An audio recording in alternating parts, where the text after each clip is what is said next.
Bonjour mes amis, bienvenue à ce nouvel office du dimanche en ligne. Dans le sermon de la semaine dernière, vous avez eu des données concernant le test suprême d'intétant. Vous vous souvenez? Le test suprême d'intétant est son aptitude à faire bien marcher les choses. Avez-vous rencontré des situations cette semaine qui vous ont permis de le mettre en œuvre? Le sujet que nous allons aborder aujourd'hui est complémentaire, car pour faire marcher les choses, il faut bien sûr y faire face sans fléchir. Dans le sermon de ces jours, vous allez découvrir des conseils que vous pourrez appliquer à vous-même et à toute personne ou groupe que vous souhaitez aider. Pour commencer, voici le credo de l'Église de Scientologie.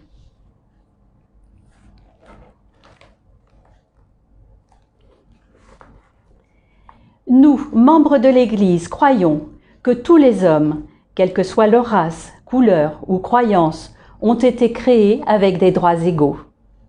Que tous les hommes ont le droit inaliénable d'avoir leurs propres pratiques religieuses et de les exercer. Que tous les hommes ont le droit inaliénable de vivre leur propre vie. Que tous les hommes ont le droit inaliénable à leur santé mentale. Que tous les hommes ont le droit inaliénable d'avoir leur propre défense. Que tous les hommes ont le droit inaliénable de concevoir, choisir, assister ou soutenir leurs propres organisations, églises et gouvernements. Que tous les hommes ont le droit inaliénable de penser librement, de parler librement, d'écrire librement leurs propres opinions et de se prononcer, d'écrire ou de s'élever contre les opinions des autres. Que tous les hommes ont le droit inaliénable de créer leur propre espèce. Que les âmes des hommes ont le droit des hommes. Que l'étude du mental et la guérison des maladies d'origine mentale ne devraient pas être séparées de la religion ni tolérées dans le domaine non religieux. Et qu'aucun agent autre que Dieu n'a le pouvoir de suspendre ou de négliger ses droits de façon ouverte ou couverte. Et nous, membres de l'Église, croyons que l'homme est fondamentalement bon, qu'il cherche à survivre, que sa survie dépend de lui-même, de ses semblables et de l'accomplissement de sa fraternité avec l'univers. Et nous, membres de l'Église, croyons que les lois de Dieu interdisent à l'homme de détruire sa propre espèce, de détruire la raison des autres, de détruire ou d'asservir l'âme d'un autre, de détruire ou de réduire la survie de ses compagnons ou de son groupe. Et nous, membres de l'Église, croyons que l'esprit peut être sauvé et que seul l'esprit peut sauver ou guérir le corps. Je vais vous lire maintenant l'intégrité personnelle.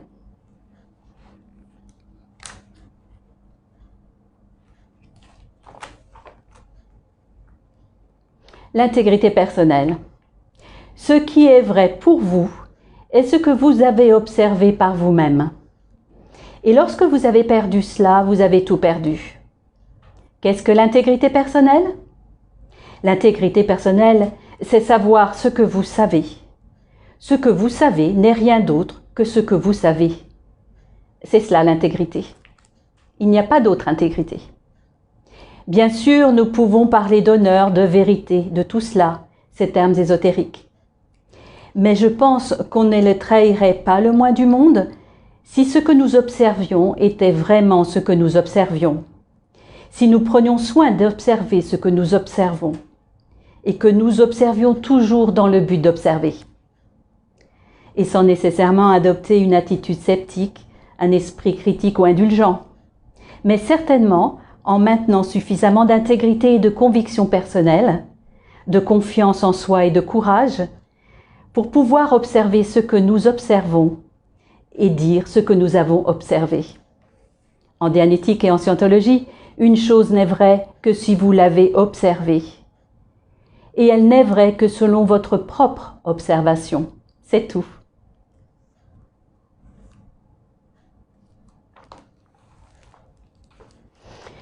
Nous en arrivons au sermon. Il est intitulé « Confronter ». Confronter est un mot que l'on utilise en scientologie, qui provient de l'anglais to confront et qui signifie faire face facilement sans fléchir. On peut dire sans crainte de se tromper qu'il existe toujours au moins une partie d'un problème que la personne peut confronter. Il s'agit là d'un principe qui est à la base d'une solution pour les nombreuses personnes qui ont été submergées par leur environnement. Par exemple, un travailleur social rend visite à Madame Durand. Madame Durand a un tas de problèmes qu'elle expose au travailleur social. Son mari est tout le temps saoul, il ne rapporte jamais sa paye à la maison, les meubles sont tous cassés, les enfants n'ont pas de vêtements, la maison est toujours sale, etc. Le travailleur social peut obtenir des résultats s'il parvient à trouver quelque chose que la personne qu'il essaie d'aider puisse confronter, et s'il fait en sorte qu'elle le confronte vraiment. Bien que cela a l'air très simple et insignifiant, les résultats sont incroyables. En général, les travailleurs sociaux omettent simplement d'évaluer quels sont les problèmes liés à la situation pour ensuite s'occuper des problèmes qui peuvent être atténués ou résolus et auxquels quelqu'un peut confronter de s'attaquer.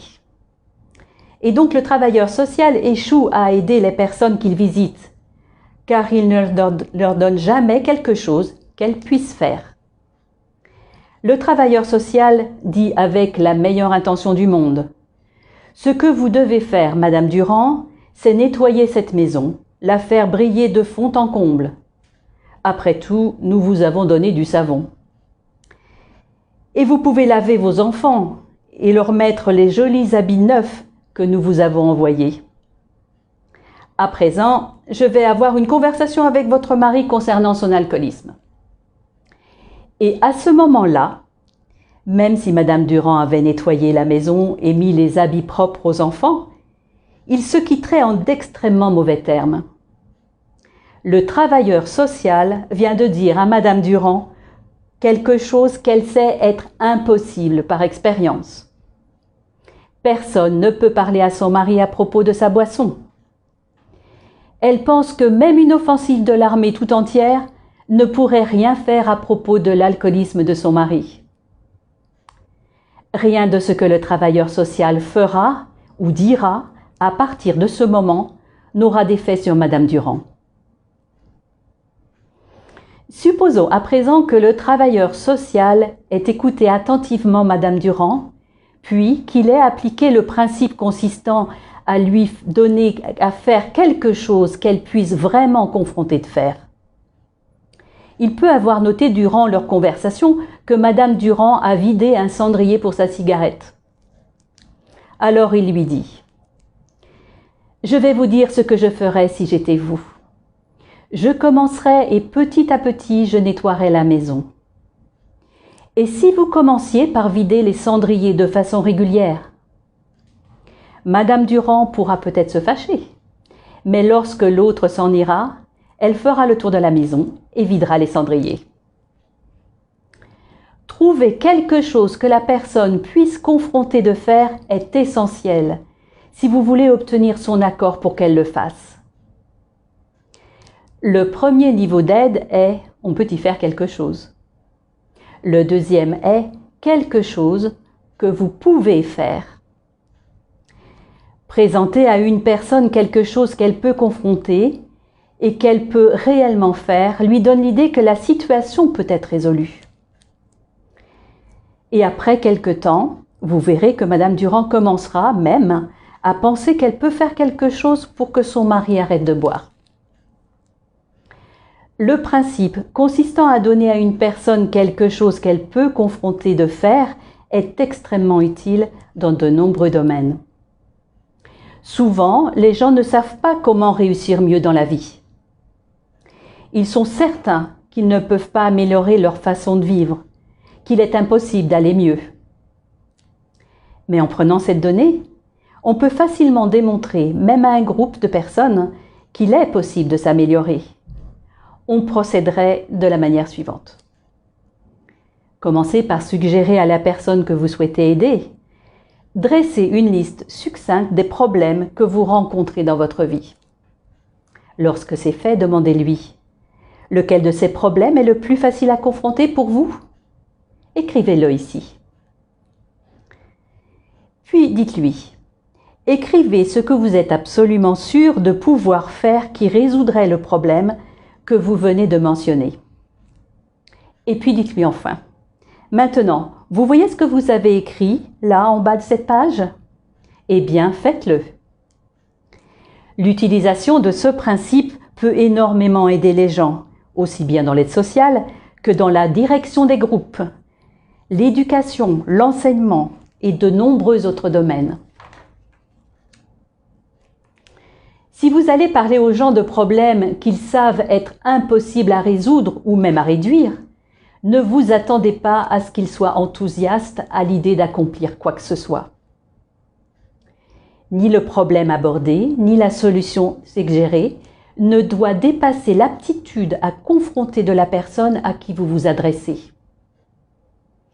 La chose la plus facile à transmettre est une idée.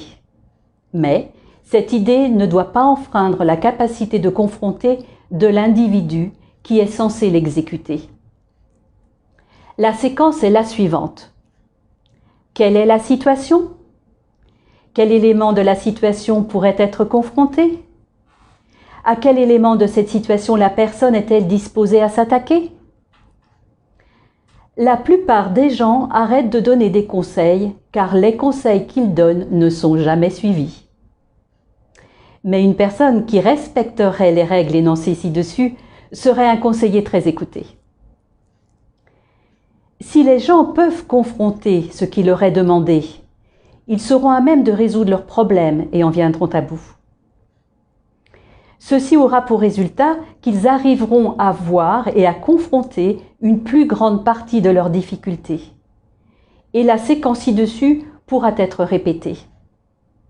Et un nouvel examen de leurs problèmes en général révélera qu'ils ont une idée plus claire de ce qui, dans l'ensemble de ces problèmes, peut être confronté. La seule difficulté que vous puissiez rencontrer est que les gens commencent quelquefois à faire preuve d'une trop grande confiance. Comme un bébé qui vient juste d'apprendre à marcher et qui se lance à toute allure à travers la pièce, il se retrouve souvent le nez par terre au troisième pas. Ils peuvent être trop ambitieux. Ceci doit être pris en considération et on doit les mettre en garde en leur disant « N'en faites pas plus que cela pour le moment ». Si vous vous chargez personnellement, 1. D'obtenir rapidement une estimation de ce qu'une personne considère comme étant des éléments du problème, puis 2. De trouver lequel de ces points elle peut confronter, 3. De trouver ce qu'elle veut faire et ce qu'elle pense pouvoir faire à propos de ce problème, et 4. De faire en sorte qu'elle le fasse. Et si à ce stade vous insistez énormément sur le fait qu'elle le fasse, vous obtiendrez à chaque fois son accord avec un grand A. Comme vous pouvez le voir, la scientologie a de nombreuses applications dans la vie avec lesquelles vous pouvez aider les gens. Elles sont faciles à apprendre. Le manuel de scientologie contient les informations que vous venez d'entendre, ainsi que de nombreux autres principes fondamentaux de scientologie. Ils sont là pour que vous les utilisiez. Et bien voilà, vous savez maintenant pourquoi tous les bons conseils que vous avez pu donner à vos amis, enfants, parents, collègues ou simples connaissances n'ont pas été suivis. Je vous invite à appliquer les étapes que nous venons de voir. Vous pourrez ainsi augmenter la confrontation des personnes que vous voulez aider. Les succès vous attendent. N'hésitez pas à nous faire part de vos commentaires, de vos expériences dans l'application de ces données. Et bien maintenant, permettez-moi de vous inviter aux différents webinaires de la semaine. Lundi 14 juin à 19h30, comment atteindre ses buts? Vendredi 18 juin à 19h30, comment choisir le partenaire idéal? Pour notre prochain office du dimanche, je vous donne rendez-vous le 20 juin à 11h en ligne. Terminons cet office avec la prière de Scientologie pour la liberté totale.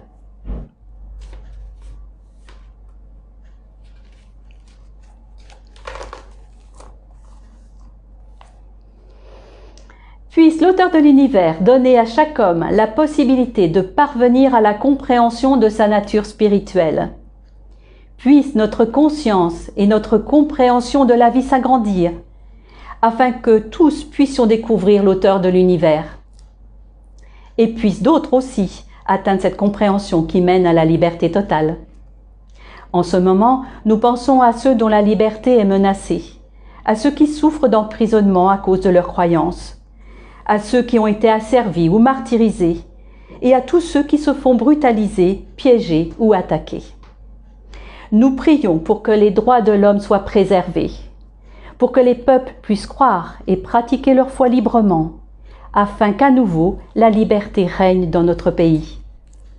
Libérés de la guerre et de la pauvreté et du besoin, libres d'être, libres de faire et libres d'avoir.